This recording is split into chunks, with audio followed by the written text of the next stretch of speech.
very first page, the second whereas, okay, whereas recent municipal elections have identified opportunities to improve the voter experience, resolve issues for which there is no current code, and adjust code provisions to more closely match current practices. Whereas the Election Commission has reviewed and commented on the proposed changes, now therefore, the Anchorage Assembly ordains, and it goes into it. Madam Chair? Yeah.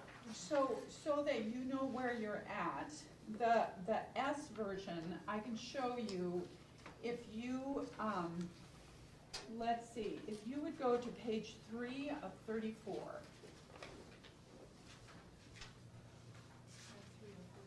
3 of 44, I'm sorry, page 3 of 44. Okay. Thank you.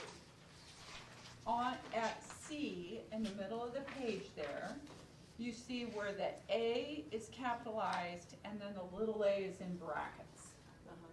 That is the change that was made in this S version, all right? If you see below there in section 3 where it says method of notice and it's just underlined at least once in a newspaper, that was from the previous version, so you've already seen that. Okay. So what I would suggest that you do is go through the pages and look for the bold, underlined, bracketed materials. That is the information that you need to look at that is new, that you have not seen. Okay, and everything else in this document is as we read it last time. Absolutely. We're gonna make this a little easier on you, right? I'm the world's slowest reader, we'd be here till midnight. You're the teacher. So as you can see, Madam Chair, in C, what the correction was it used to have a lowercase a in parens, but it's talking about A at 282060 on page 2, and that's a capital A. It's not a little a, right? It's just a technical correction. All right? And then the next correction is going to be on page 4, and this was a correction that you brought to our attention the last time. It's in C where it says the hours between which the polling places, and he took out places and added locations. And you can see you asked him to do a search and replace, and you can see he did that, Dennis Wheeler did that in 1, 2, 3 places on page 4 of 44. Okay. All right? And it doesn't look like there are any changes on 5, 6, on page 7. In the middle of the page, you pointed out that that it should be the municipal clerk, not the director. And then the other thing that I believe Joyce pointed out was that the numbering should be under B. So if you look at B on page 6 of, at the bottom of page 6, remember those that used to be C. You can see C is in brackets. And she said, no, that isn't a separate one. She said that should be under B. And so that's why the numbers are in bold. They're just on page 6 and 7. Those are being renumbered. Okay. All right, as you requested. And then on page 8, there's an editor's note that's been added. And I don't think that you actually discussed this, so I will point out what this editor's note is. In this section, there's this new prohibition that says violation of this section can result in a fine. And what it says in number E is that a candidate for office can't act as an election official. Well, you all know that a family member, someone that lives in your house, also can't be an election official. So the editor's note just refers to the additional prohibitions in 2850.010, which says you can't be an election official if a family member or all of those other provisions is a candidate. So it's just kind of hooking those two sections up. And that would include precinct workers, is that correct? Right, that's exactly what it doesn't matter, we consider the term election official to be you, us, and it in particular means the people at the precinct, so that's a really good point. That's why, I think that's where the conflict is bigger, but in any event, that editor's note was added to confirm that. Where is that? Madam Chair, Let's see. Madam Chair, this is Yes. Joyce. Is there any way that those documents can be emailed to me? They were all emailed to you. I just emailed them to you about 10 minutes ago. 10 minutes ago, they were Yeah, I did. emailed to you. I didn't check. Thank you very much. I believe it's just a mistype, but I think there's a G following the C on page 9. What line number? 20. That should be D. Oh, got it, thank you. We'll talk to Mr. Wheeler about that. So then you can see, in the middle, towards the bottom of page 9, you can see it's just a stylistic correction where municipal and municipal clerk are lowercase instead of capitalized. Okay? On page 12 and page 13, there's the polling location again that was corrected.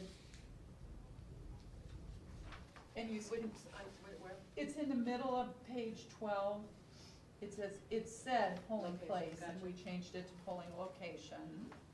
And then on 13, remember, you mentioned that it said every watcher, and so we added the word poll watcher, so it's consistent with the poll watcher guide. So that was a change on page 13. And then on page 14, in the middle of the page, you pointed out to us that it said, an election official shall place the ballot into the envelope, and you said, no, that's the voter. So thank you for that correction. And the line is? 15. Oh, yes, line 15 on page 14. And then it looks like on 15, there's a fairly large change in the middle there about placing the ballot in the ballot box or AccuVote scanner. And I'll just let you read that. I'll read it out loud for you, Joyce, in case you don't have that. Question ballot shall be handled in accordance with section so-and-so. For all other ballots, and then it goes back to the regular, when voter has finished marking the ballot, the voter shall deliver the ballot to the ballot box or AccuVote scanner. And in the event the AccuVote scanner will not accept the ballot on the initial try, the election official may request the voter flip or rotate the ballot and reinsert the ballot into the scanner in an effort to get the scanner to read the ballot. The voter may refuse this request, and then it's what it was before. I can tell you one of the reasons that that may have motivated this change was there's another provision in the code, and I think you're all aware of this, where, you know, the election worker can't look at someone's ballot. That's why we've got the secrecy sleeve. But you know, when our election workers are having trouble with the AccuVote machines, you know, they're turning it over, you know, and there's multiple ways that they end up looking at that ballot. But the new provision, because Dennis added these provisions that they're violations of municipal law, that all of a sudden it became a violation of the law to expose someone's ballot. So we wanted to make sure that if you expose someone's ballot because you were trying to get the scanner to read it, that's not an offense that you could be charged with. So that's part of what motivated this change. Alrighty, and then we have page 16 is just polling location closure procedures. Page 17, relay the ActiVote results to the designated counting center. That's a change that really needs to be made. Thank you. And also down that is, a new is receipt of ballots, a designated return location. Where are Designated, you? I'm on page 17, down line 35 and 38. Are those Okay. changes? Those are changes that came out of the clerk's office. We wanted to keep it more consistent with the designated return location, so. And I think that we may have missed those, and you asked Dennis to do a search and replace, and he did it with polling location, designated return location, so he did the search and replace for all of those words, and So those. Joyce, on, it says receipt of ballots, a designated return location rather than collection center. And that's just a term. These are mainly for Okay, consistency. Madam Chair, I do want to say I do have the document up now. so- Oh, great, thank you. We're on page 17. Okay. And 18, clerical staff. Appointment and privileges of observers and poll watchers, that's new, is that right? Is it, I'm not quite following you, what is Okay, actually so, new from the okay, last time? so what's new is on line 19, so the title of the section is always going to be bold and underlined. But in that first line, number A, observers and poll watchers, so remember before it said, after first registering, watchers, Mhm. and so you wanted us to clarify that it was both observers, and the observers are the ones that would be here observing the counting of the ballots, and then the poll watchers are the ones that were out there, and we ended up with both last year. And so you wanted us to clarify that both had to register with the municipal clerk. And then again, you asked Dennis to clarify, instead of using the term watcher, you wanted him to use poll watcher. So you can see he added that in number 1 and 2. And then in number 3, Joyce asked at the last meeting to use the term organized group to be consistent with the prior language. And so Dennis added the term organized group in that line. Okay, and on page 19, we have big bold letters. Okay, ballots are finally counted and results certified by the election commission. That is in parentheses, so we don't have that there, is that correct? That language is deleted. Again, I'm sorry, line? Line 26 and 27. Oh, I got it, yeah. Because that doesn't happen at the polling location. Right. Okay. Thank you for that clarification. All right, and then.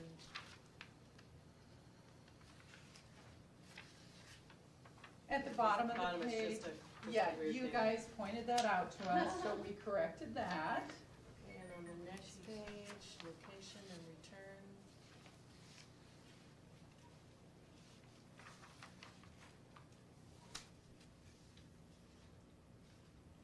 Okay, and is that line 39 on page 20, is that new? Yes, it is. So at the bottom of that, the new language at the direction of an election official or the municipal clerk, I believe Mr. Trainee asked you to do that at the last meeting, because he was concerned that we didn't have who would be able to remove that person. So now it's very clear that any election worker at the polling location or an election official, you know, it'd include Amanda or anyone else from the clerk's office. So anyone that had the direction to do that, and so we think that is a good change. Okay. On page 20, line 48, I have a question about this. Early and absentee vote, Okay, voting, so we need to get to, we're gonna go to 48, page 48. Line 20, page 20, excuse me, Line 48. line 48. Line 48. Thank you. Okay, got it. Early and absentee voting. I see that all of, you know, through the next page as well, it's been changed to conform to early and. What is early voting? Go ahead. I love early voting. This is more your. All right, okay, so, you know, we have technically what are absentee in-person locations. And you know, there's one of them here in City Hall. Yep. The Lusac Library, Chugiak Senior Center, and are those it? Yeah.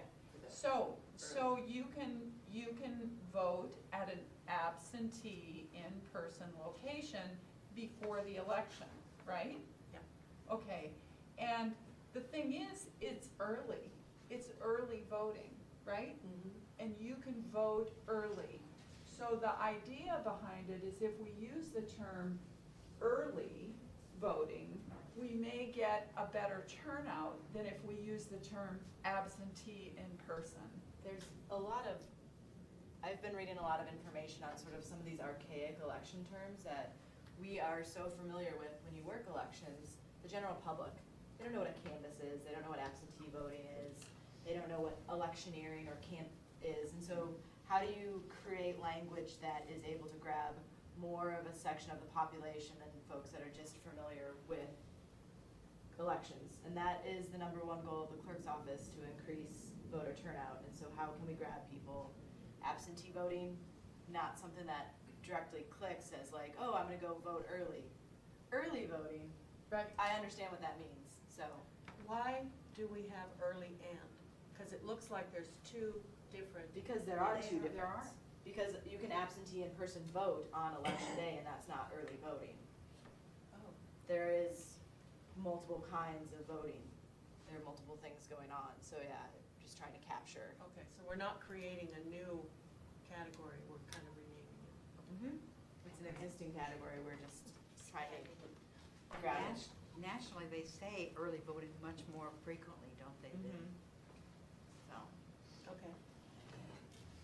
Any other, there's no more corrections until page 22, and that's early and location, same. 23, a correction of voting absentee by facsimile or email. So this was Joyce's suggestion. She said that she recommended using positive language instead of the negative language. So Dennis corrected that and took out the not less than and need not, however.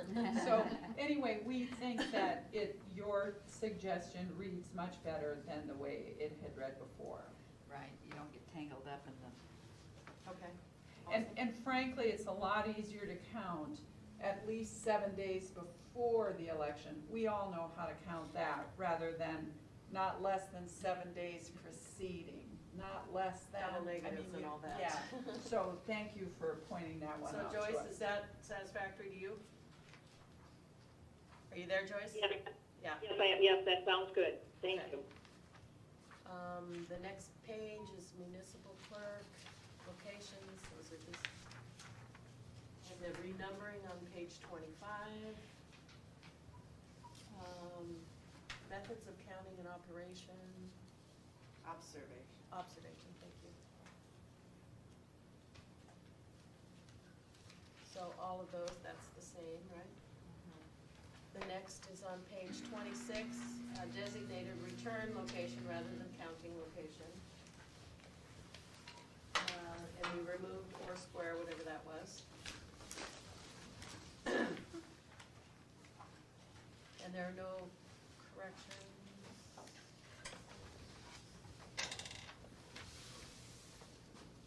What is, can you tell me line 29? On Computer page- counting of balance repealed, what is the repeal? Which, time? which page, Joyce? Or, I'm sorry, Gwen. 27, line 29. Welcome, Mr. Wheeler. Thank you. There is no change there. Remember the title are gonna still be in bold. Okay. So you can see, because it's, the part underneath it is not in bold, that change was in the last version. Okay. And we have several pages of, on 28, preparation and rules for counting STEM. should we change, excuse me, Go ahead. if we eliminate for paragraph, the preceding paragraph we were speaking of, A, paragraph be a? The whole thing is eliminated. Though, Oh, I that's, see. that's what Yeah, it's saying, I the see. whole thing I'm is sorry. repealed. My eyes weren't with you. Right. Okay. I'm sorry, Glenn, what was your question again on page 28? Page 28, line, let's see, preparation and rules, we've just added preparation, correct? Correct. Okay. And I think that was in the original version, It it's just just a shows- headline, which is why it's bold. Okay. It's a heading. Can you please, I can't remember what we repealed, computer counting of ballots. What's that all about? You're talking about- you're talking- 27 Yeah, and so 28. There was a recombining, and probably the easiest way for me to describe this, to go back to the tables.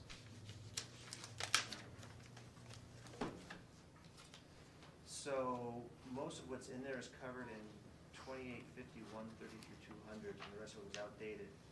Okay. So we took the outdated stuff out, and then handling of ballots at the collection center, the return center, is addressed in the new section 285210. Okay, excellent. Okay, 29, there's no corrections. 30, we use the word envelope instead of ballot review procedure.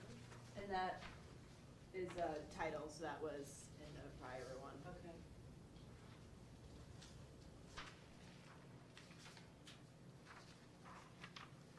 Okay, I would like to ask also on page 31, public session of canvas, do we have a definition of what the public canvas is in this document? Not in this document, let me look in the code and see if it's in the code already. No. We don't define canvas or public session of canvas. Is that something that we should? In our commission procedures book, we do. Public canvas says a meeting at which the general public is informed about the election commission's decisions concerning all absentee, questioned, and mail-in envelopes, and where the public may offer evidence which might change one or more of the election commission's decision. I'd suggest that that is included in here. If you look at A, under public session of canvas, it says exactly that part of it, that you're gonna meet in public session to declare which absentee and question ballots will be rejected and which will be counted. That is the public session of canvas. And then the second part of what you read is really part B, that what any person Okay. may present that evidence. So it's not saying that it's a definition, but it is defining it and outlining it.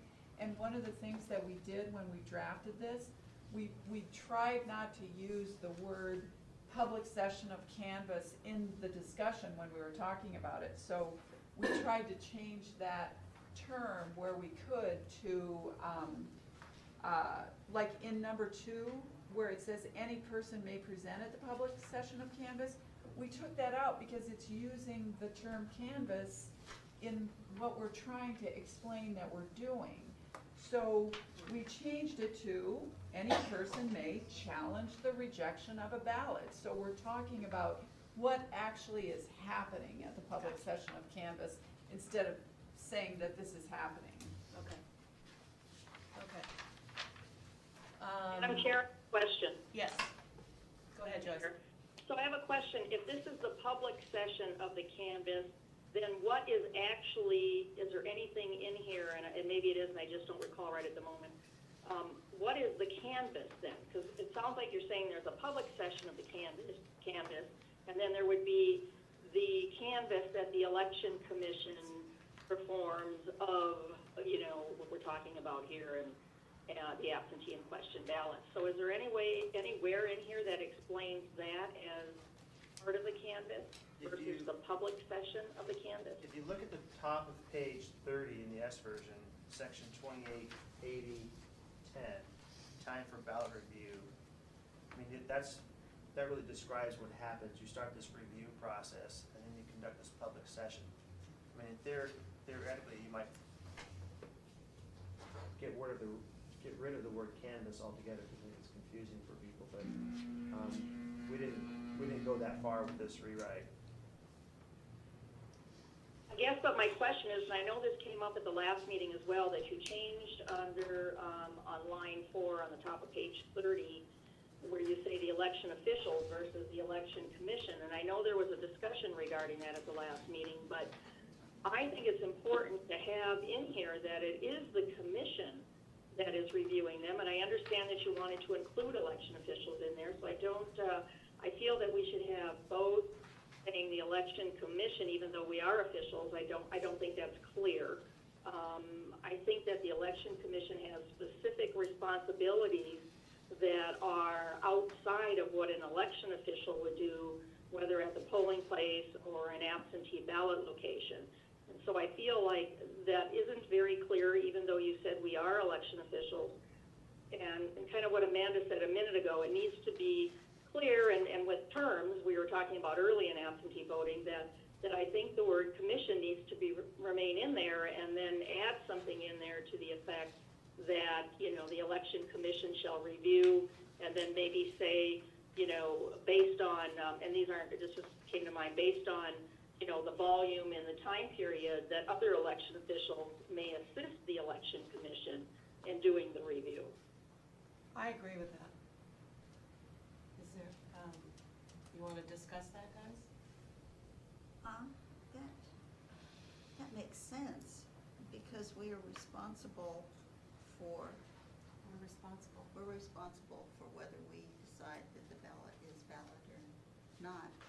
And so we need to have some control over it. We need to see it before we make a decision on it. I would say legally speaking, it's not required to make that change. I would say that at the bottom of page 31, it's clear that the election commission solely is making these decisions about which shall be rejected and which shall be counted. So if you have an edit, it's not I just wanted to assure the commission it's not a legal requirement that you need the edit. Okay. Do you guys have any comments on that? Didn't it come up, I was getting sort of in and out on the phone last time, but didn't it come up that our set of eyes are not the only ones that review the envelopes that are coming to us? There's comments when we get them from others that have already seen this, and that's why they put officials, because there are other people that have handled the envelopes previous to us. And it makes it sound as though we are the first, and we are not always. Not the first. I've done a lot of thinking on this since last week. The mail-in stuff, the data entry, they verify that the people are able to vote, that they are qualified to vote. And then the mailroom, they go and they figure out which precinct, they have the registers right there.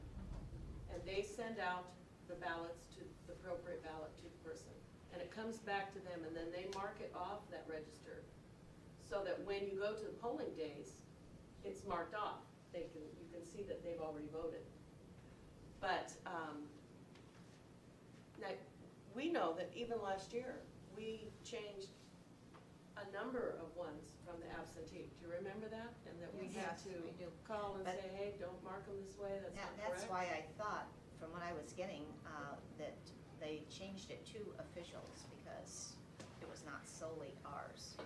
And at that then point. even in the mailroom, we changed one or two, if I remember right, something like that. Now that is what we base our decision whether or not that vote counts, especially the question votes. Because Yes. the reason they're question voting is because there's some abnormality.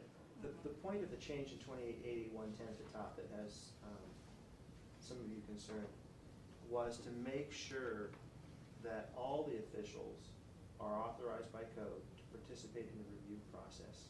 It's not to substitute those officials for the commission making the final decisions as indicated in the next section on the next page, but it's to provide them with the legal authority to do whatever review they do, some preliminary review of some portion or some subset, that's all authorized by code, which we didn't have before. So this is designed to protect all the officials with the code authority to do what they do.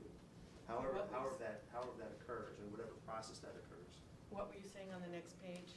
On the next page preserves the commission's authority to be the Where's final that? arbiter. This is 2880-1030. About just determining what's gonna be rejected and what's gonna be counted. Line 38, it says clearly, the election commission shall meet to declare which absentee question I'm ballots. sorry, I evidently am not in the right page. Which page? Which line? 31 of 31. 44, Line 38. 38. But that's just a meeting to declare that these passed, these didn't. That does not delineate our hands-on going through the question. And this stuff. doesn't prevent you from having hands-on. This is just saying that other people are also involved in this process, and now, by code, they are allowed to be involved in that process. I understand that, and I see your point. And I think that practically what's gonna happen is that, you know, where, last year you ended up with the Excel spreadsheet, the commission will probably be working with us to develop that spreadsheet. You know, we're not gonna just, you know, because I think that's how we anticipate if we can streamline some of these issues, that we can really elevate the commission to being this decision-making board where you are really focusing on making these decisions to reject or accept these ballots rather than, you know, slogging around, moving boxes and buckets and, you know, I mean, some of that is, it's really not the decision-making part of the job. And so we really wanna elevate you to be putting you in the position where you are able to make these decisions to reject or accept. I appreciate that, that's awesome, but our decisions are based on our initial findings of those things. Perhaps a way, you know, how about we, I'm gonna make one comment, but how about we move on and then we can come back to this. The election officials, how about the election officials at the commission's discretion or something? I feel very uncomfortable not having the commission in that section. But anyway, how about we discuss that a little bit later? We just go through these more clerical things first. There's nothing on page 31 that's new, right? And nothing on 32. Jump in at any time if I missed something.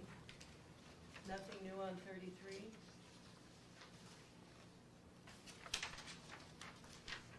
And nothing on 34. And Mr. Wheeler, what was repealed on the appeals? That whole section was repealed, right?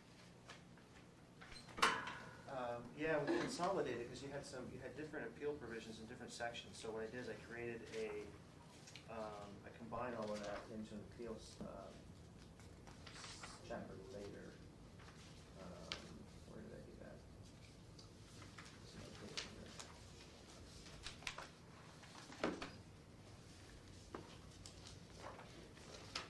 Oh, there's two. 28,300, There you go. the very last chapter, or, Yes, it's new chapter and section at Page 43. bottom of 43 and top of 44. I combined there's at least two different appeal sections that need to be combined. Gotcha, okay, that's, That makes sense. yep. Okay, so that one, nothing new on page 36. The only change on 37 is location rather than place.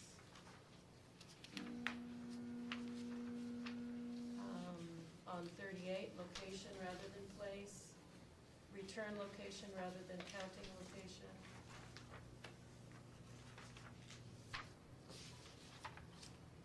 Can you tell us about the drop boxes and polling locations? Are we gonna have drop boxes now?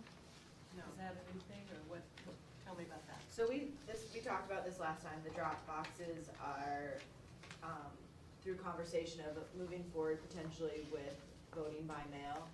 And one provision that King County and the state of Washington has for all their voting by mail county, for the whole state, which is all voting by mail, is each county has a drop box. So if you are unable to mail in your ballot, then you can just take it to like a designated spot. They are, they're a little bit bigger than like a newspaper box, and they can only put stuff in their secure locations. And so we had the conversation, if the municipality does move in the direction of by mail elections, that we could put drop boxes in code now, just to have it as a move forward. That's an option, yeah. Capture everything. Talked about, having one per district, assembly district. Okay. And then we have the new, is section 212, is that new? That's correct, or is that the emergency plan stuff? It's all new, Yeah. but not the S version. It was new in the Right. first one we found out. But there were no, as I can see, there's no typical or anything like that corrections in those. No changes in the S version. All right.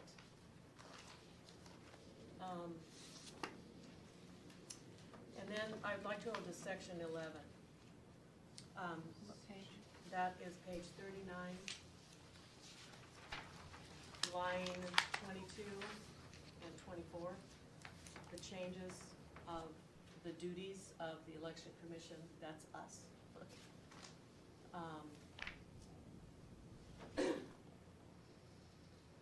Okay, I just want to kind of make a statement, okay? Fellow commissioners, I've never done this before, so whatever.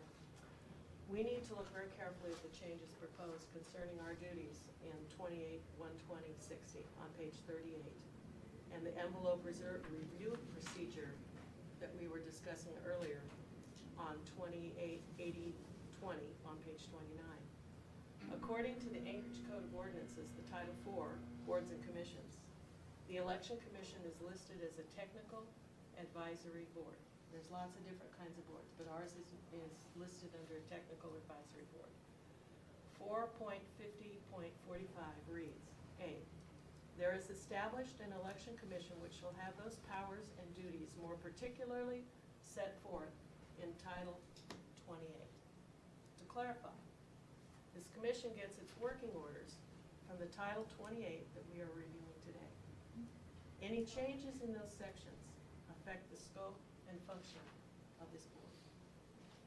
We are a board comprised of unbiased citizens with election experience, who, according to independent counsel Tim Tunamos in his review of the Election Commission report of April 25, 2012, which was the shortage ballot year, the municipal attorney's opinion, dated April 25th to 2012, are quote, designated by law as the Assembly's principal and initial fact finder with respect to the election decisions, the certification decision, end quote. In another quote from that report, he states, quote, the law's clear purpose is to appoint unbiased, unpolitical, non-aligned members of the electorate to serve as the initial investigators to advise the Assembly.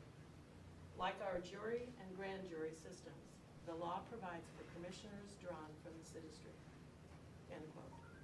Our initial investigation includes firsthand knowledge of absentee and especially question ballots, not just review of someone's tabulation, which is a math word.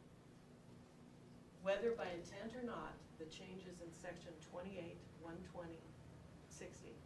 and 28-80-20 undermine this commission's ability to carry out its primary purpose, and I strongly recommend removing those changes.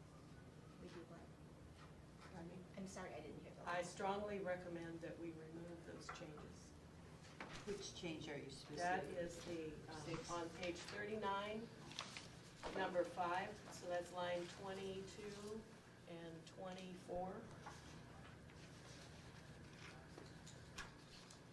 Now, I don't know if what I said, I tried to make a statement so that it was clear. But this defines our duty. This is the establishment of this board. This is important. This is really important.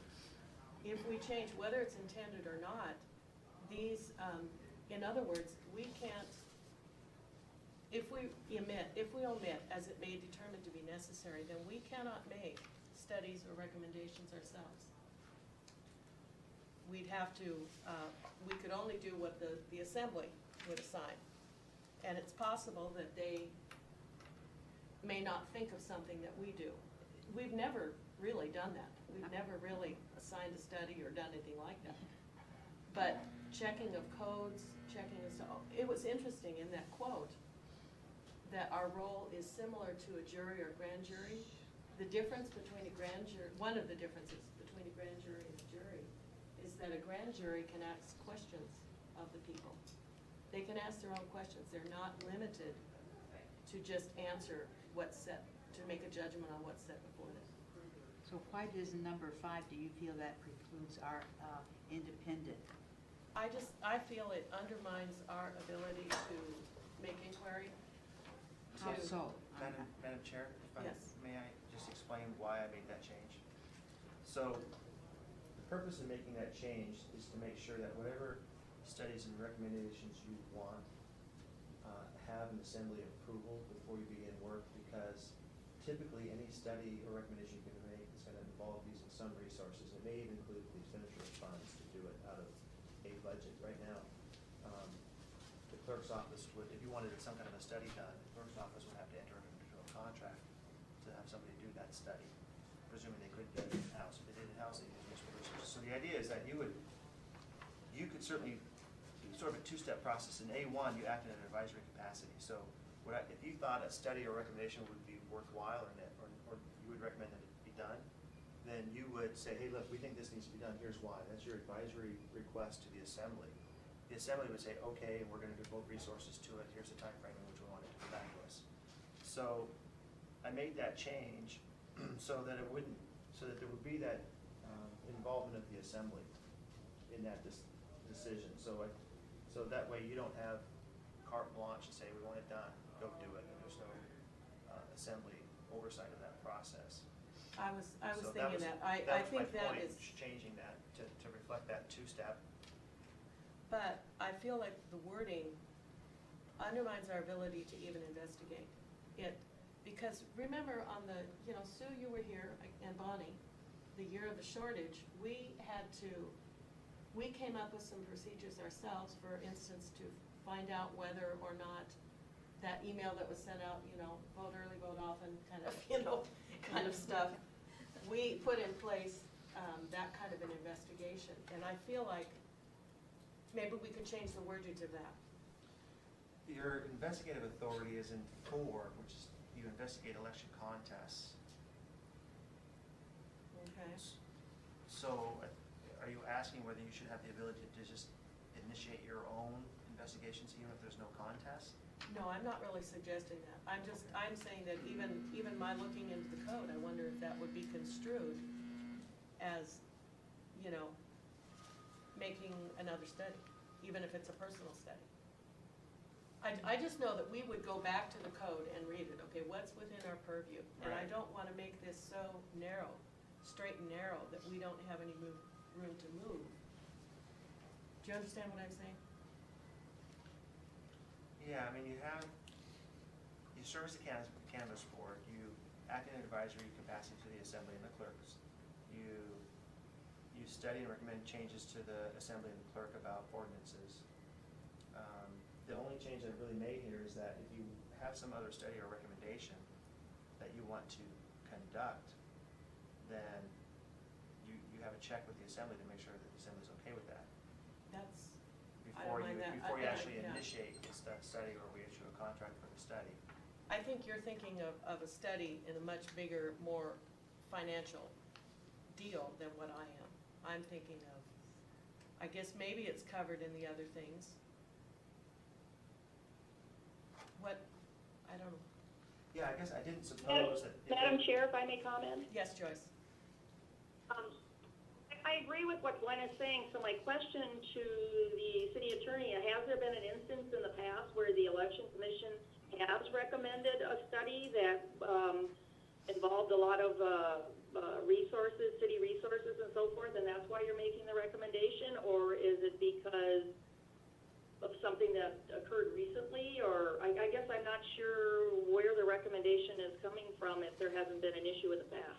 The recommendation is purely from my read of the code and thinking about how the approval and expenditure of funds or municipal resources should be addressed, and the assembly is in charge of the purse strings, and certainly in charge of the clerk's office. So that was my only purpose. It's not based on any prior experience. I don't know if any study has been commissioned by the election commission in the past. Okay. Do you feel that there might be a conflict of interest possibly if the election commission feels based on an election, maybe the one that happened, in 2012, that they feel that there's some sort of a study that needs to be done, and then the assembly is the one that actually controls whether it would be done or not based on the purse strings when they have a direct benefit relating to the election, let's say, if they've been on the ballot? If there's a conflict of interest issue, it's either going to go to the ethics board or the assembly itself under our ethics code. So that's how that would be addressed. Okay. And typically, if the assembly wants to, I mean, right now, we know as of a couple of days ago that, it usually goes to whether or not you have incumbents who are looking to make a change that affects their incumbency. So the assembly could look at other changes or other studies that don't involve their incumbency and do what they think is best.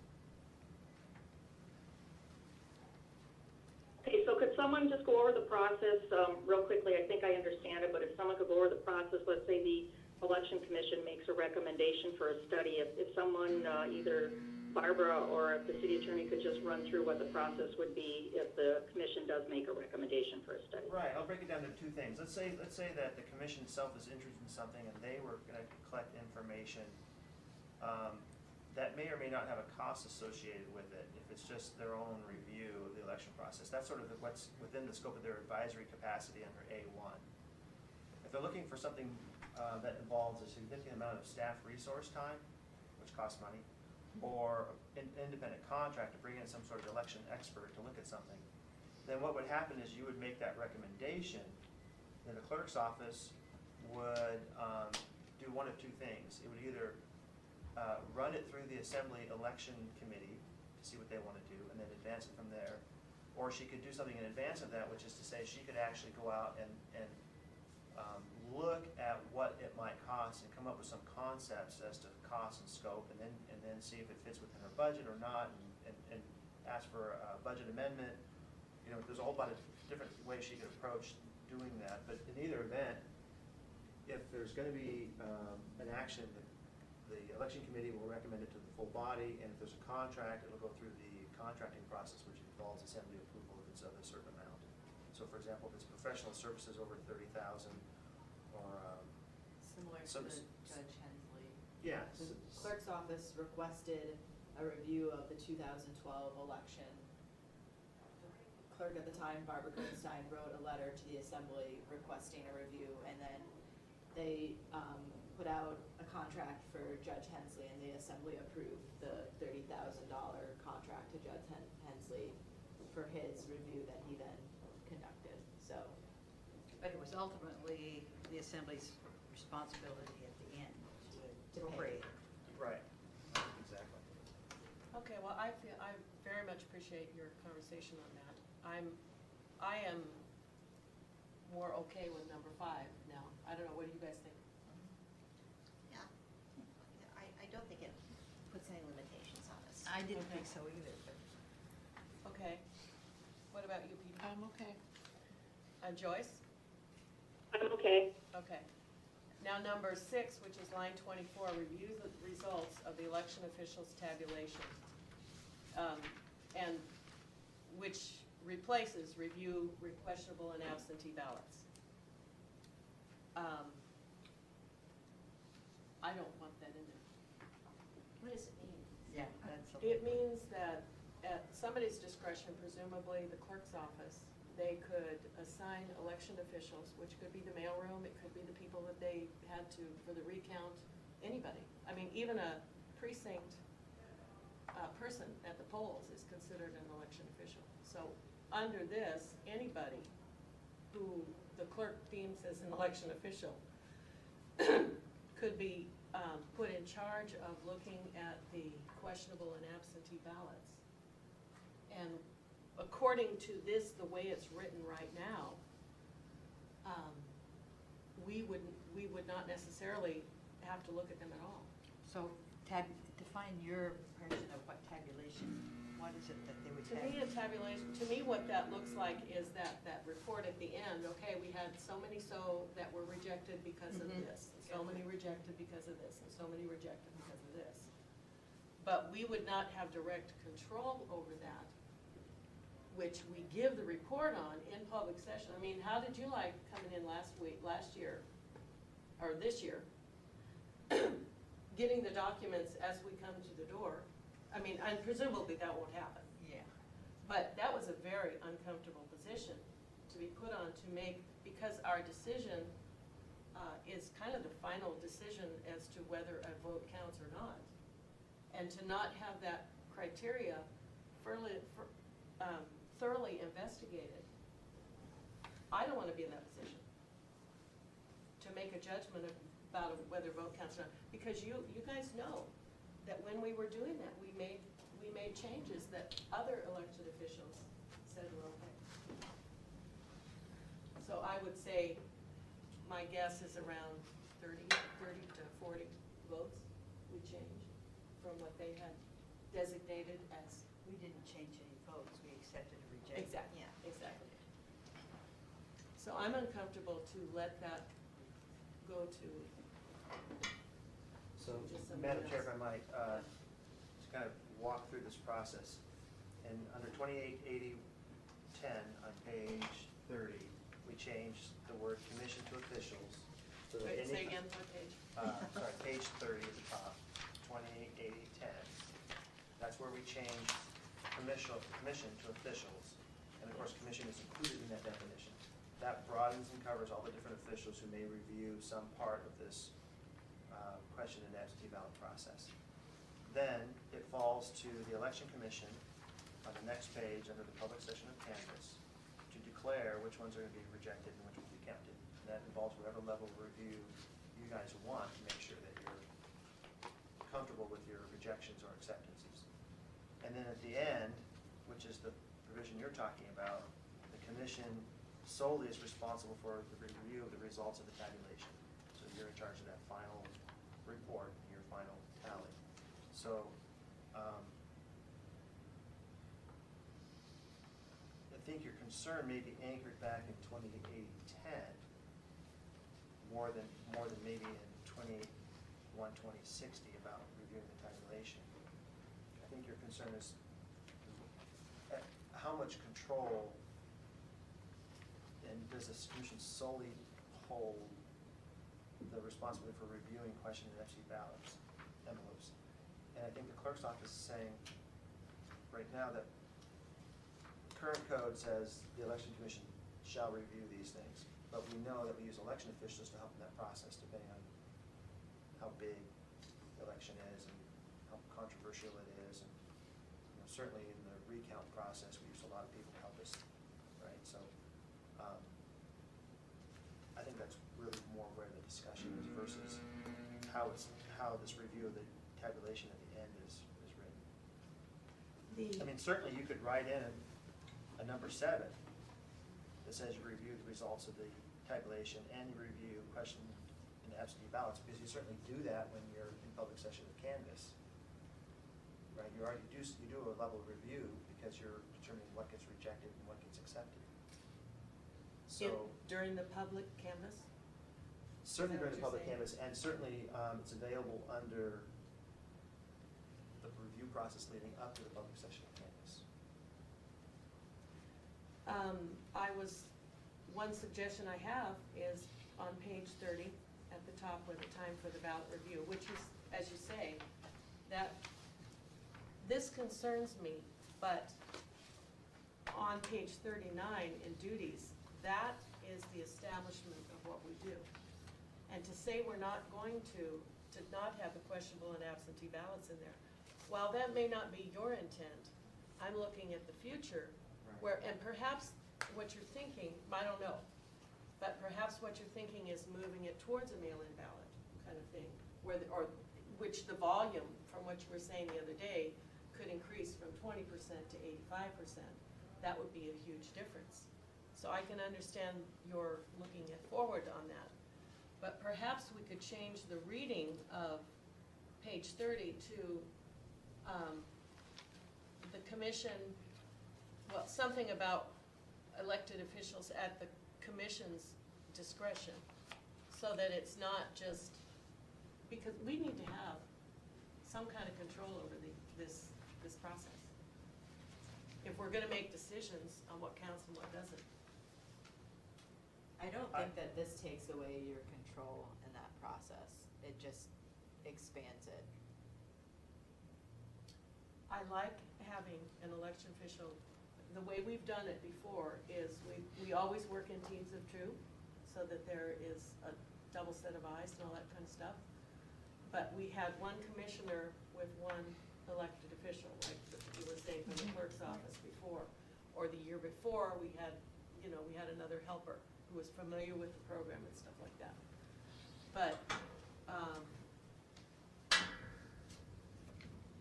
Yeah, I understand what you're saying. I'm not quite sure how to address your concern. What I'm worried about from a legal perspective is, on that page where it says, currently, the election commission shall review question and absentee envelopes, means that, it ties us You guys into have to do right? it. We have to do it, yeah. right? Yep. So that means you have to have a quorum every time you do this, and it has to be a publicly noticed meeting. And your decisions have to be made as a group with a vote.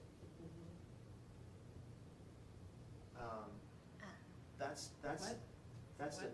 a degree, that could be a degree of effort that is inappropriate for trying to get an election done and be efficient about it.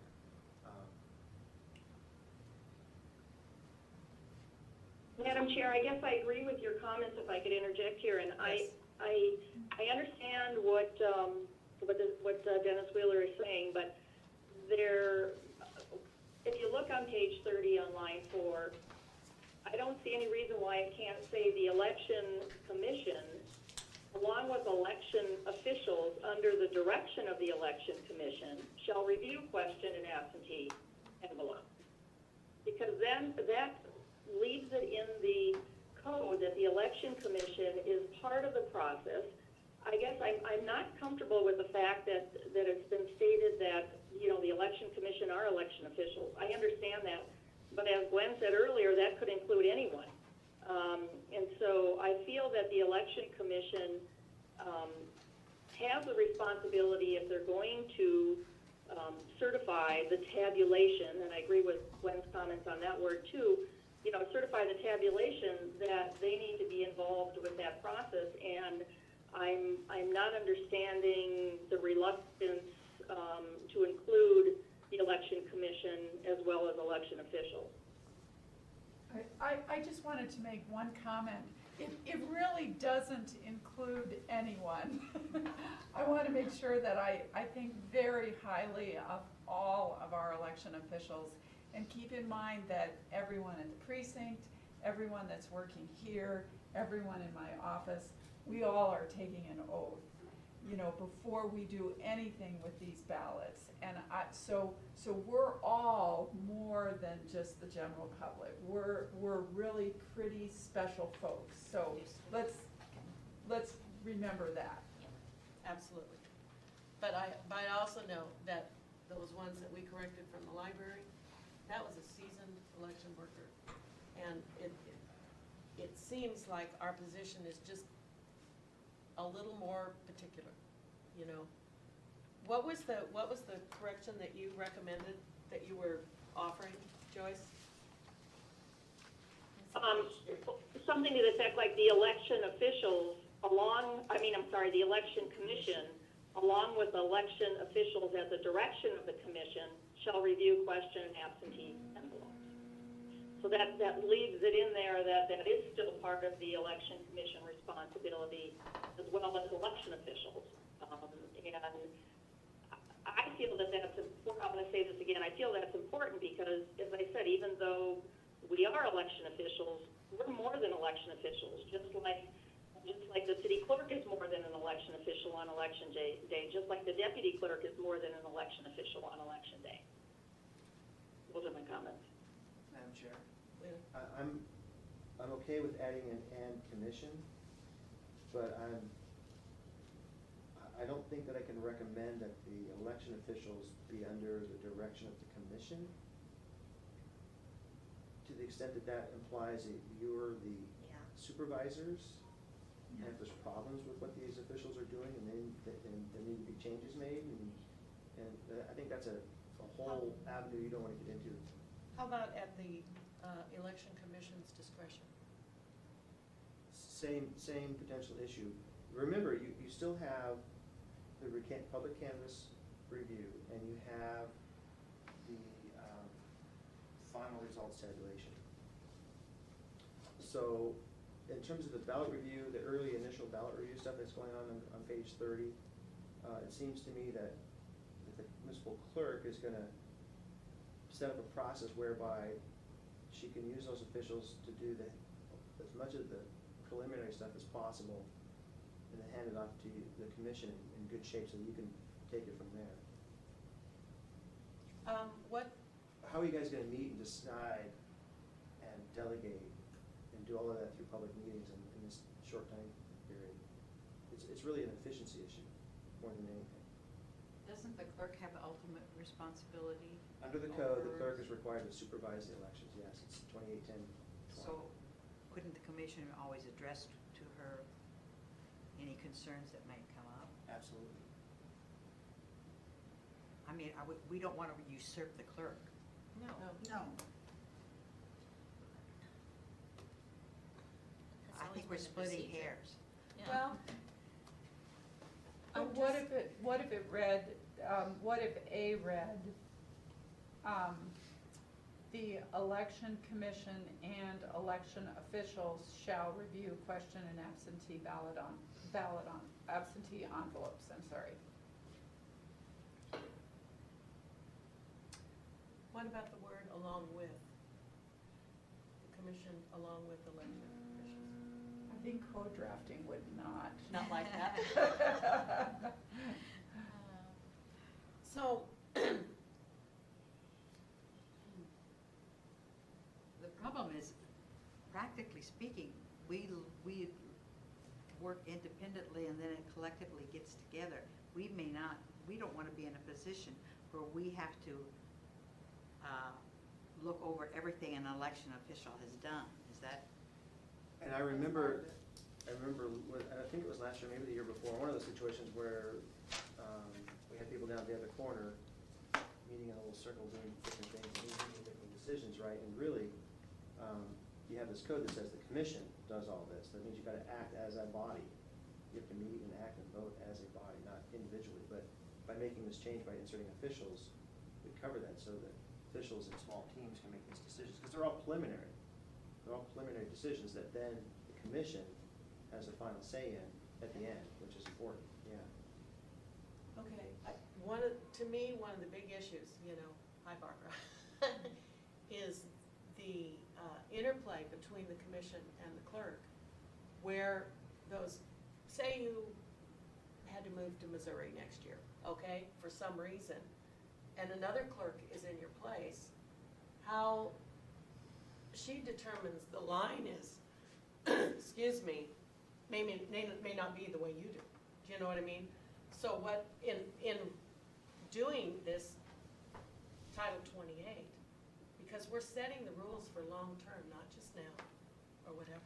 I think it's an on-the-ground operational decision in the sense that it's a Tuesday, you've got X number of commissioners available, you've got X number of election officials available, you've got this much in your budget, and it's area-wide or it's a service area, big, small, there's this controversy or not. So the clerk, I think in those scenarios, is in the best position to say, okay, here's what I can do today in the next 3 hours. And I'm gonna do it this way so that the process is moving, it's transparent, but it doesn't stall because there's some glitch in whether or not the commission's available fully, or whether they can go another 10 hours that day, right? So we gotta be careful about, if we write it too tightly, then there's no flexibility to deal with circumstances as they exist in that moment. Okay. That's what we're trying to accomplish here, is to make sure that we have enough process so that it's transparent. People can say, hey, here's what the code requires. But at the same time, provide operational flexibility so that we can keep things moving. Okay. And obviously, these are recommendations that you can make now, you can make them next week, you can make them next year. You are, in my interpretation of the code, on your duties, that you act in an advisory capacity to the assembly and the municipal clerk in the conduct of election. I doubt I'd go to Missouri, but wherever it would be, you have that ability to give advice to the new clerk and to the assembly. Okay. That's no change. Okay. And So the- you. Madam Chair, if I could Yes, just comment. Joyce. Well, so from what I'm understanding from the conversation, it appears, and from what Dennis Wheeler said, it appears that there would not be an issue if that particular part said the election commission and election officials. That's correct. I'm correct in that. That's what I would recommend that the language be, because I still feel it needs to be pointed that the election commission is part of that process. In addition to having election officials, if we go to a mail ballot or election or whatever. So I don't feel like that's splitting hairs or anything. I feel that that's very clear.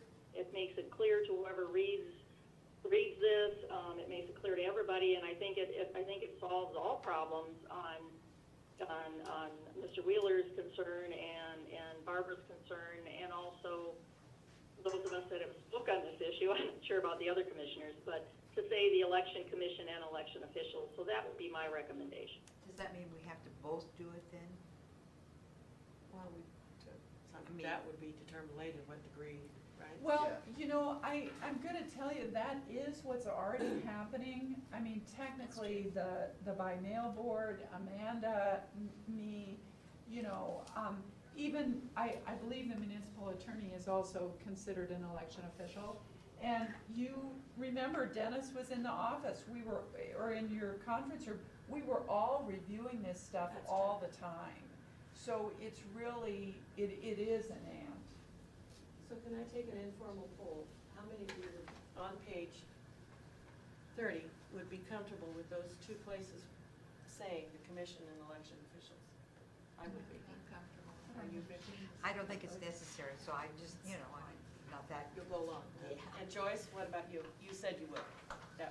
I will, yes. Okay. So, as I understand your motion and the vote, it's section 288010, top of page 30. Subsection A would say something like the election commission and election officials Yes. shall review, et cetera. Yes. Okay. And down in line 14, Okay.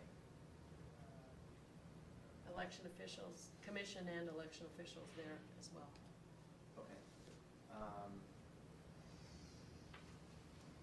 That's fine. I don't think it's, in that section, it's probably not Probably not legally necessary. necessary, because commission is included in the definition of election officials. Okay. So I don't think your concern is great there. What's the will of the body? For the second one, it's probably okay to not put that in there, like you were saying. I think that's, okay. I don't see any objections for the record, so we won't make a change there. So we'll make a change at 288010A. Okay. That the commission and election officials shall review, question absentee envelopes. Correct. All right. Let's turn to page 39.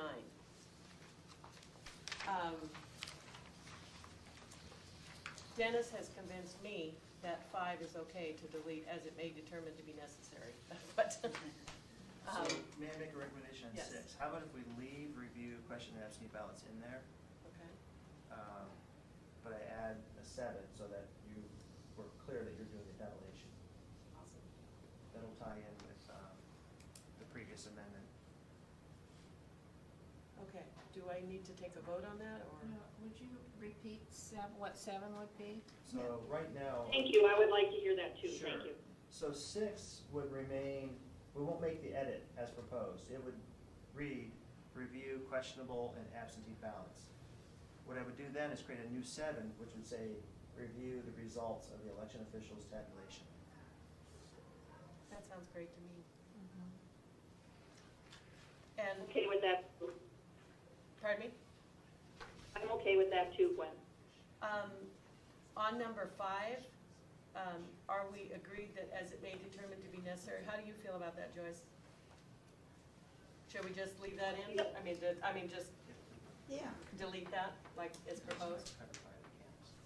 Madam Chair, yes, I agree with that after the explanation of how the process would work. And I feel that if the Election Commission feels strongly and makes a recommendation, I would assume the Assembly would look at that very carefully and make their decision accordingly. So yes, I'm okay with it. Okay, now do we do some kind of a vote on these changes, or is it? We've already voted on the change we just did. This particular one for 6 and 7. Okay. If there's no, you can either make the motion and vote, or you can ask if there's any objections. Either way, I'll treat it as approved. Is there any objections to what, 6 and 7? Or 5? What do you say? 6 and 7. 5, you never made a motion, you decided you weren't no longer interested in changing Okay. 5. So I assume that one's off the table. We're only All right. talking about 6 and 7. Okay. So are there any objections to making the, you want to, okay, as Mr. Wheeler recommended, are there any objections to that? No. All right. And that concludes that, correct? May I make a note while we're still talking about this, because that, the form that we've used in the past for tabulation, that we sent, is rejected this many, that needs to be fixed. Yeah. It's we need kind to of reword confusing. that. The form? Oh, sure, yeah, you guys can do that with the clerk's office. There's no code-driven format. Okay, is there any, I have to run grab the observers. Well, I have the observers, I don't have Oh, yeah, they the, bring them I don't have the poll watcher one, though. We didn't. Bring that, because we had used that at the last. Oh, we used it last time? Okay. Yeah, we've already used that for the election. Oh, yeah. So they, need that? Okay. Oh, okay. Amanda, there was not an orange thing for my car. There was not an orange cover for, There's only 2. but should have been other colors out there, though. Were there any blue ones, maybe? Did you park in the street? no, I parked there anyway. Oh, you're fine then. But I didn't pay. That's okay, It's you're not a fine, pay if lot. you're here for community business, you're fine. Okay. It's 2 hours. I'm sorry, did you park in the lot or out In there? a lot. Oh, Yeah. you're good. I just didn't pay. You don't have Yeah, to you pay. don't have to. It's only after 6. Yeah. It's Oh, for community okay. business, so Yeah. even if there's not spots marked Yeah, off, 2 you're hours. still okay to park. Excuse me, but I have to go. Okay. Thank you, Katie. Okay. So, oh, I'm Does sorry. that conclude our old business? I don't think there's any other changes to the rest of the document, in the S version. So before you move off the S version to another agenda item, we have a draft resolution. This would be the way to formally recommend approval of the S version as amended today in our conversation. Did you hand that out already? Yeah. Okay. So it's not particularly fancy, but Is that it gets this? the job done. It's just one pager. Okay. So if this is okay with you, then we would ask you to go ahead and move and approve this resolution. If you want to Can make some we- changes, obviously you can do that. Do we need to wait until you have copies of the new changes before we do that? or- No, because the motion is to recommend the S version as amended in accordance with our discussion today. So that's Okay. part of the record. When this S version actually goes into the assembly tomorrow, it will incorporate those 2 changes. And then we'll say as amended, 130S as amended. No, it'll be 130S, because the as amended designation on here only happens at the assembly level. Okay, Oh, okay. It'll just be a new S. okay. And I missed the first part of the meeting, so if there were other changes in pages 1 through 20, X, whatever they are.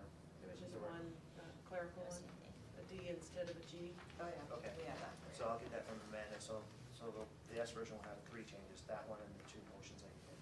Okay. Page 9. So how do we implement this? So you would move to approve a resolution. The public doesn't have a copy of that. You're talking about something the public doesn't have a copy right now. If you're okay. Yeah, that's fine.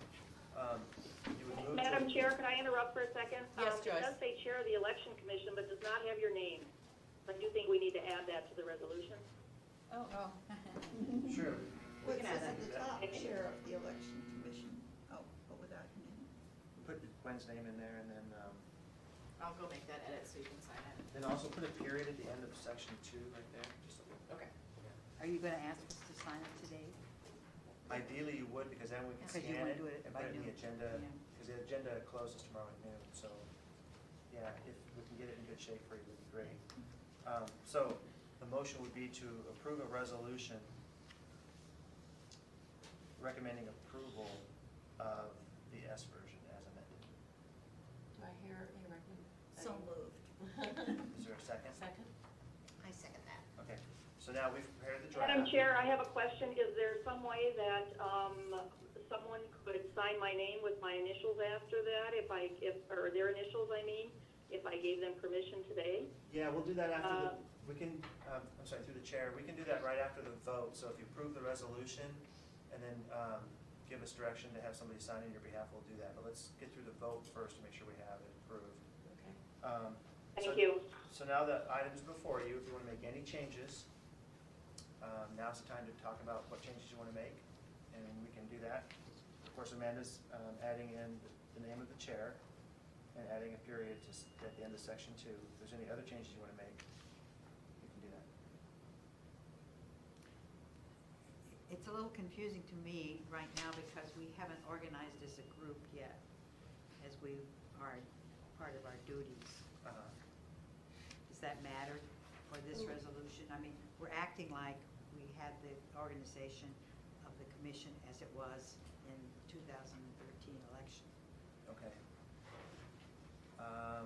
We organized in January. I was kind of confused by this last meeting. Well, Barbara's not here at the moment, but I thought she had said you were still in the same status as, That's what I Last time. understood, Before. yeah. Yes. yeah, so I don't think you have to do anything until January. Well, I'm just asking if that has any effect on this now. I don't No. think so, no. This is not the fourth whereas, the election commission recommended a codifying requirement. You know what, you don't have this document, do you, Joyce? Joyce, are you there? Which document are you? I do have the resolution, yes. Okay, okay, great. Madam Chair, I did notice something else on here, Art. Do we want to say whereas the Election Commission recommended codifying requirements for observers and poll watchers instead of watchers, because we changed everything to poll watchers, or are we Yeah, we using changed that. language that was already in the code? We can do that. We'll do that. Yeah. Dennis said we'll do that. That's great. Okay. And I would just point out for the record that the way that we codified the requirements is really to produce the 2 guides that are incorporated by reference through the code. And the poll watcher guide was available last meeting. I don't know if you've seen the observer's guide yet, so we might want to make sure you've seen that. I have a copy here. Did she hand out copies? We have She an had- election So- observers. We were Yeah. just handed it as a Okay. handout, So so we we haven't haven't- really yeah. reviewed it. So if we sign this whereas agreement, the resolution, we are approving of this document that's a draft Yes, that we just received. yes, you are. Should we look over I the draft would- first? You should look it over, Yes, yes. okay. Yes, I would like to And reiterate, we would like these documents beforehand so that we can read them. I understand, we're trying, the municipal attorney, that would be me, got behind schedule, so I think I sent this to the clerk's office, well, I said revised 12/10, I'm not sure if I even sent it that day or the next day, what's today, 11? Well, 12. Yeah, so, a little bit behind, let me just, by way of explanation while you look through it, I had, in effect, plagiarized the state's guide, right? So I took the state's guide, and I went through all the things that it had, took out everything that pertained to state-level elections regarding parties and primaries and that sort of stuff that don't apply to us. And then there was a lot of other stuff in there about what it looks like when a ballot's marked, check marks, filling the oval, a lot of real technical stuff, tables. We had it in an observer's guide that we referred to last election, but we haven't had time. That was just really on the fly,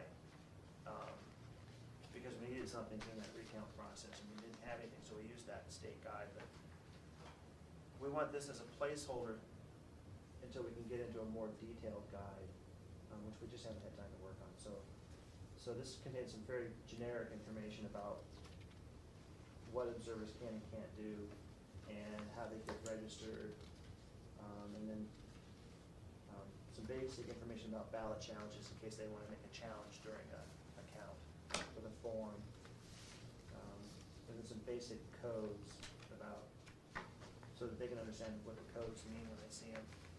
So what happens to ballots. So if we run into anything, excuse me, I guess I should. Go ahead. If we run into anything subsequent to this first blush reading, it can always be corrected later, at a later date, is that? It can be corrected prior to the assembly adoption on the 17th for this code go around. And then I think the plan is for the clerk's office to work with you guys on a more detailed guide sometime in the future, and then that would come back to the assembly through an ordinance, another ordinance, yeah. Okay. Madam Chair, I didn't quite hear everything Dennis Wheeler said, so Okay. is Speak it up. my understanding then that this does become part of what we're recommending to the assembly, and that any changes then down the road would have to be approved by the assembly? That's correct, Is that what I understood? yes. I'm really uncomfortable approving something that we haven't read. Well, let's read it now. The whole thing, but there's not time to ponder any of these things, you know? Well,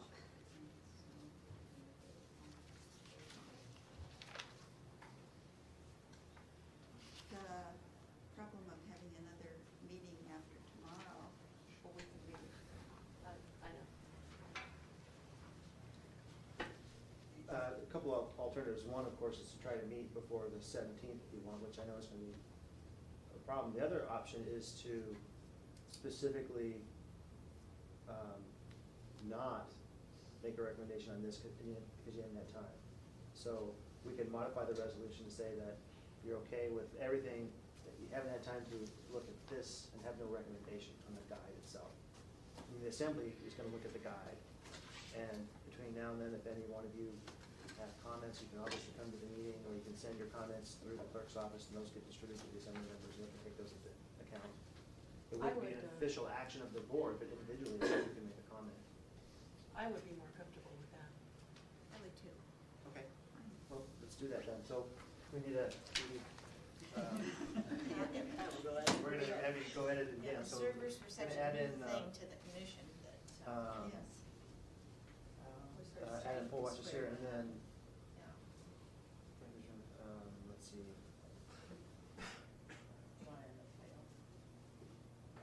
No, because they support the ordinance as a whole, they just don't want to make a recommendation on the guide at this time, so I need to write something like that. Yeah, so it'll be a new section 2.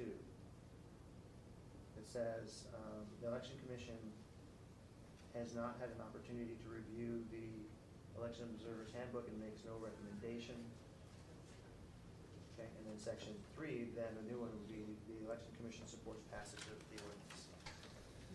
I have to say it again? If you want to put it fully, as you talk. I'm sorry, we have not had time to fully, however you want to say it, whatever you guys feel comfortable with. I think fully would be nice, because otherwise it acts like we haven't done anything.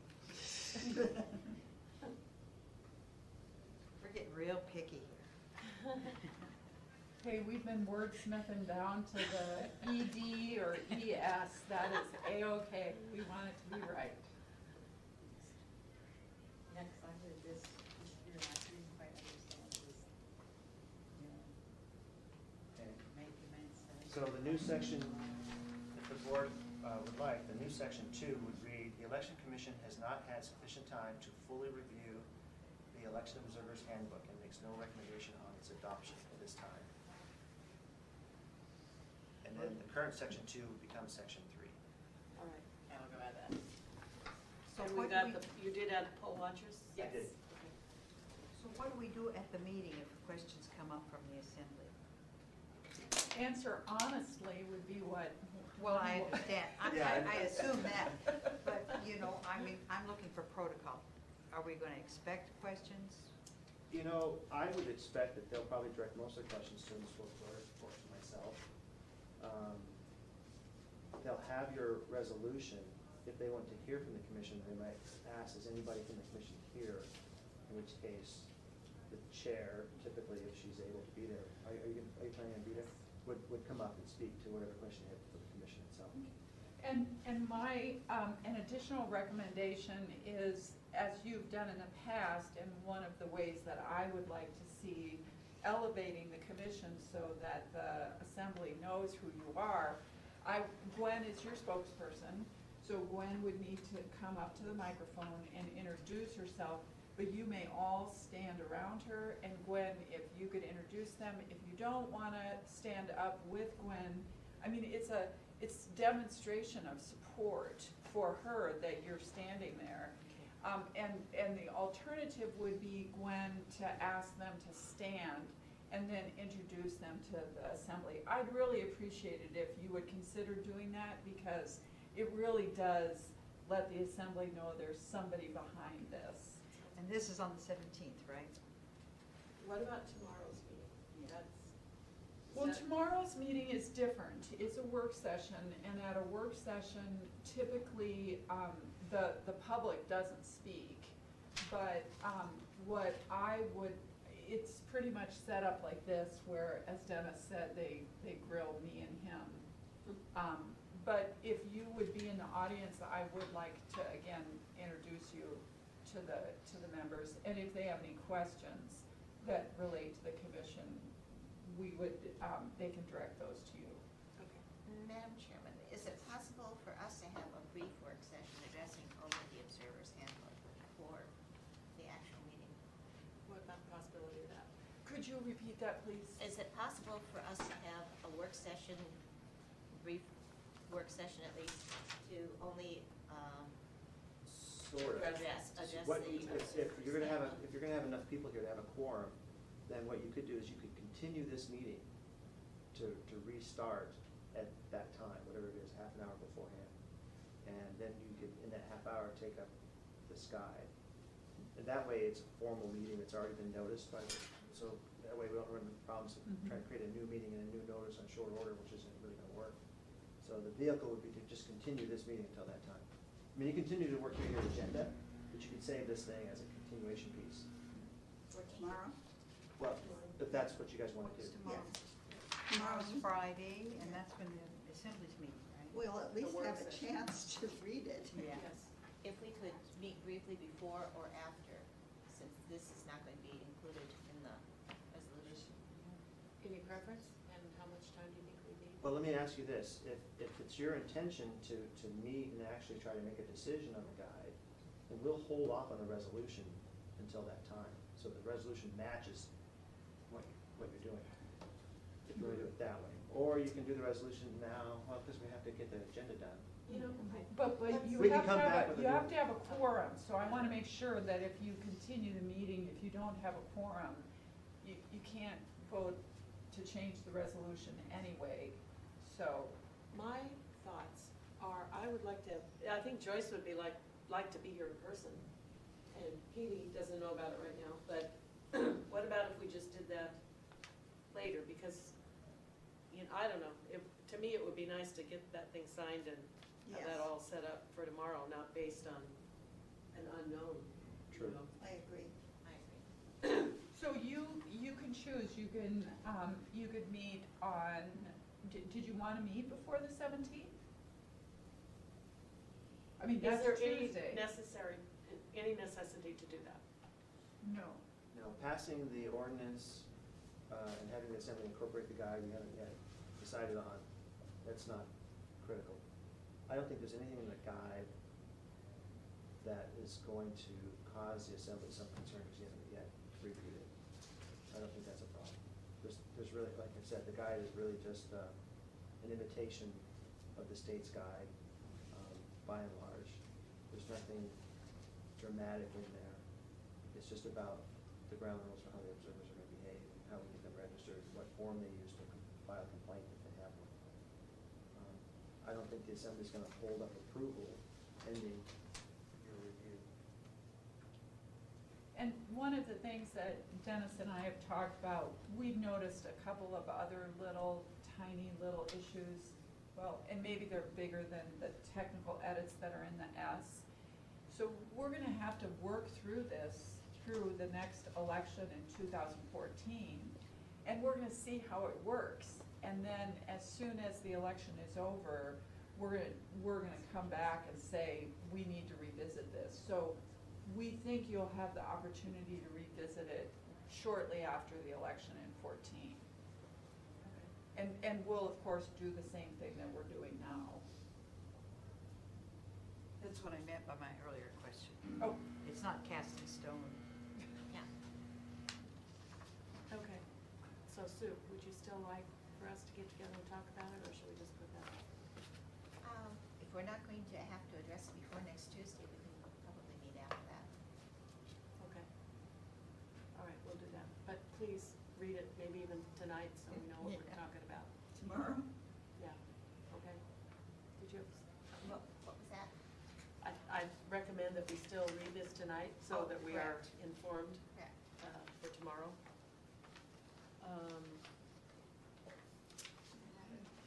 I'm in conflict tomorrow. Sure. Madam Chair? Yes, Joyce? Madam Chair, this is Joyce. Did we, I lost track here, did we agree on the resolution then? Yes, we have agreed with changes It's been, that, Okay. Well, then I would like to make a motion, I know Dennis had said to do this after we approve the resolution, I would like to make a motion that I give Gwen Yu the authority to sign my name on the resolution that goes to the Assembly tomorrow for the work session. Okay, thank you. I will do that. I'm wondering if we could take the next item on your agenda while Amanda is finishing the corrections, and that would be the item that you added to the agenda to discuss an amendment to consider to the ordinance. Yes. Would you be willing to do that? So I have this information that I'll pass out to you. And it's, as you can tell, it's an email from Assemblymember Chris Burge. And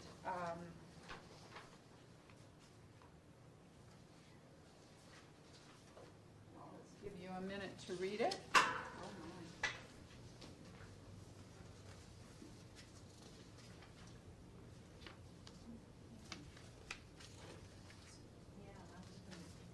Madam Chair, was that sent to me via email? I'm sorry, it wasn't because it wasn't available. I'll go ahead and read it, Joyce. It's fairly short, and we will send it to you. However, Thank you.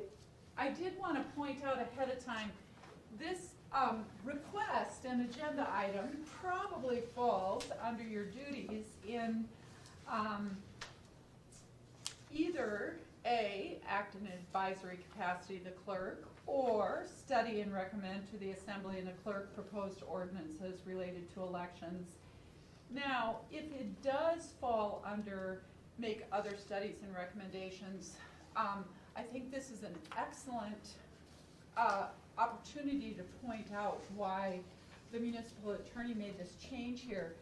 The request, and I'll read it now and we'll come back to that. We can ask your opinion on these ordinances as we have done, but you can see that this request is huge. And so that is where we would require the Assembly to approve you doing a study and recommendation. Although Mr. Birch did ask me to provide this to you, I just wanted to point out there's a really good example of this change in the code. So the document says this, Joyce. It says, "Good afternoon, Barbara.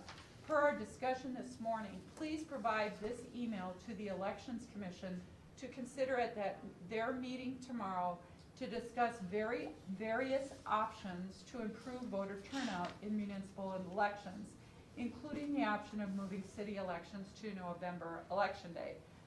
The voter turnout chart is attached. The Assembly has twice before changed election dates. The first change occurred, moved from October to April, and the second move occurred when the election date was changed from the third week in April to the first week in April, effective with the next election.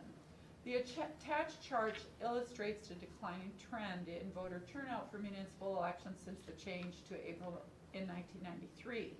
The highest reported turnout since the 1993 transition was the 51.8% turnout realized in 2004 when city and state elections were run concurrently on the general election day.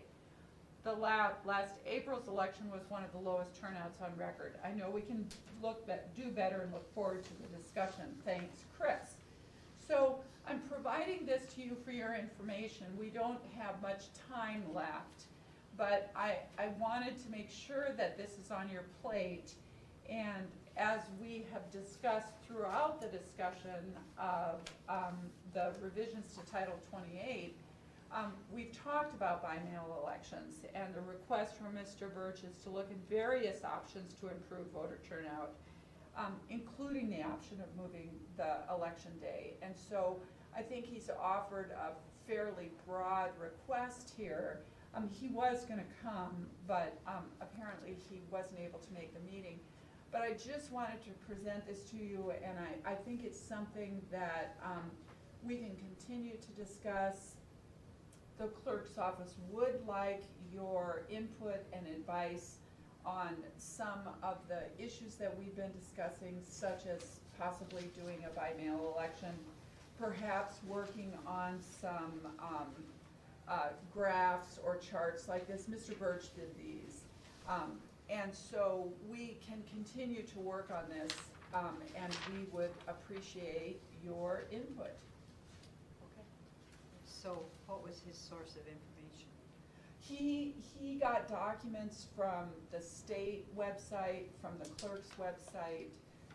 Some of the information is not on the website, and it was printed, so. And the graph, this graph, what does that represent? That's the information that he got from the state. That's his state voter turnout. Oh, okay. Does he understand how different our elections are? You can't answer. I can't answer that question. So this is an introduction of something that we will need to study and. Well, I think we need to discuss it, and maybe this might not be the meeting, but maybe at another meeting you can discuss what you would like to do with it. Do you have enough information to advise? Is this something that you want to give advice on now? Is it something that you want to study and recommend to the Assembly? We don't have a proposed ordinance in front of us. I thought Mr. Birch might have brought a proposed ordinance. Or do I need to ask the Assembly Chair to refer this to you to make such other study and recommendation? So under number 5, I'd have to have the Assembly as a body refer it to you if we wanted you to do that big study, that a bigger study, as Dennis was talking about. That would probably require some resources. But we can continue. I just wanted to make sure that it was on the agenda and on your plate for discussion. Okay. Tim? Additional Yeah. background. Oh, go ahead. I'm sorry. Mr. Birch has asked my office to write an ordinance moving the election to November. I don't know whether he'll secure enough sponsors to even get it to public hearing. If he was able to do that, it wouldn't be heard until the first meeting in January at the earliest. And of course, the Assembly could always choose to refer it back to you guys for your official input on that particular ordinance. So don't know what's going to happen, and you're certainly not under any obligation to do anything with it, particularly today or in the next few weeks. But Chris asked, and we have an obligation to present it to you for your consideration. Joyce, you wanted to speak? Yes, Madam Chair, I guess I need to ask either Barbara or Dennis Wheeler, was he asking the Election Commission to review the idea? I missed that when you read that. I guess I was listening more to what the content was of what the issue was. Is he asking the Election Commission? He is, the email says that he asked the commission to consider at your meeting to discuss various options to improve voter turnout in municipal elections. But as Dennis said, we had anticipated there may be an ordinance before you, which you would be authorized to take a look at. However, that isn't here right now, so we don't have something for you to do. So it's basically an informational item at this point. Thank you. Yeah, can we ask, I mean, this has all kinds of implications, the cost, what it would mean, the Yeah. workings of it, to change it, how you would implement that. Is that something that we can ask you, maybe we shouldn't at this time, but to give us some information, some input? I think we would like to have that discussion with you, but I think it's probably not today. Yeah, absolutely. I don't think we can cover it in 5 minutes. No, I don't think so. Okay. Alrighty, so we have a new business before us, we will consider it.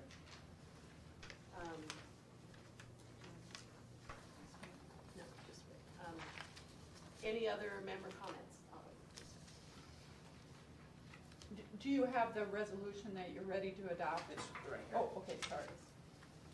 Oh, that's right. This is the, I need one for revised Joyce as version. well. Do I'm sorry? I need one for Joyce as well? Oh, sure. Well, actually, Should be all ideally, on at this is once. just, this is for you to read, but please just sign one, it'll be a lot easier. Everybody signs just one, but this one, you can just look at it real quick, and if you have any questions or comments.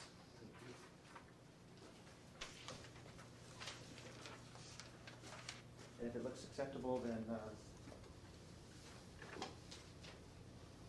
have everybody sign just one.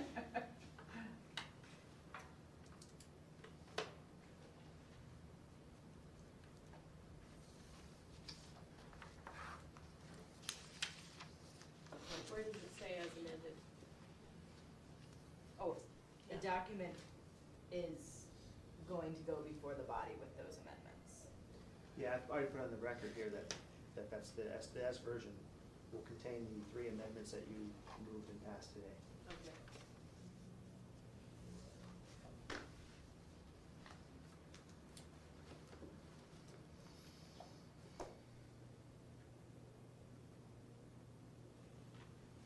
So it looks that everything is in order, so we just sign it, pass it down, is that it? or do we need to pass it? You need to vote, don't you?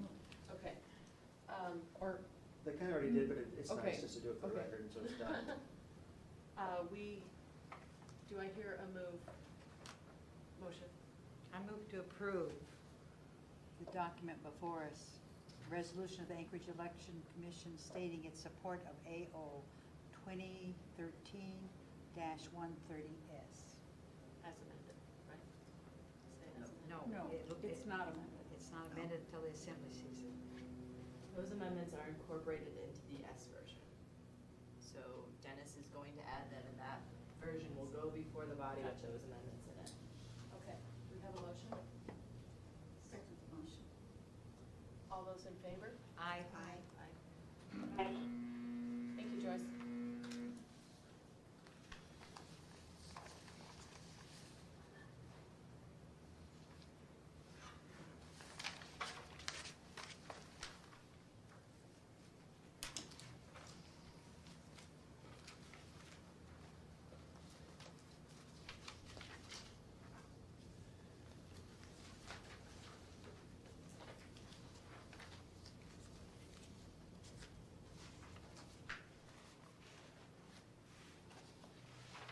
Do we have any other member comments? I just would like to comment that my careful observation is that our elections are much more complicated than the state's. They're more comprehensive as far as service areas are concerned, that the state, I don't think has, do they? They don't have service areas. So we have to be real careful that we keep that distinction in mind. Any other comments? And I think by mail would be the best way to go. Subject to further discussion, right? I just wanna say we did some good work today. I feel like we really had a good working session, so thank you. Thank you for participating, Joyce. And By telephone. Thank you. Thank you for your months of work Oh to my get gosh. this. You're done. welcome. I'm really- Thank you. Keep Keep up. up. Any audience participation? Well, thank you folks very much for your service. Sir, I'm sorry, this is being recorded, Yeah, right? Could you correct. please give your name for Yes. the record? My name is Ray Craig, K-R-E-I-G. I'm a resident of Turnigan neighborhood, and 43 years in Alaska. I've been following this moving the election date issue very carefully, and have felt for many years that Alaska made a serious error in setting local elections different from the general election day in November that is used by many jurisdictions outside. And I did sit through both of the Ethics Committee hearings earlier, and these citizens were given an impossible task. It's obvious the ethics statute did not anticipate such a question where the benefits of moving our elections to November, immediately you double the turnout. And Ms. Mosier here, I was glad to hear her say that one of the prime objectives of the city clerk's office is to increase election turnout. Well, this act of moving to the fall, it's very obvious from the history we now have and the experience from the mistaken move of our elections to April in 90 or 88 or 89 when it was passed. That was a terrible error.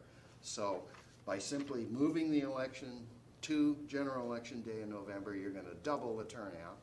You're going to save 40,000 people the inconvenience of having to make a separate trip to the polls, and you're going to add 40,000 people to your regular municipal elections where there's no mayor on the ballot, and you're going to save money because eventually the state and the feds, or the state and the muni, will figure out a way to share those costs and run the same election with the same resources, or very little. So I'd urge you please to pay attention to the benefits of this. The Assembly is going to have to balance the ethical issues, as they do every time they vote on the municipal budget, with 2 or 3 people sitting there with city employees and their own family, raising their own salaries.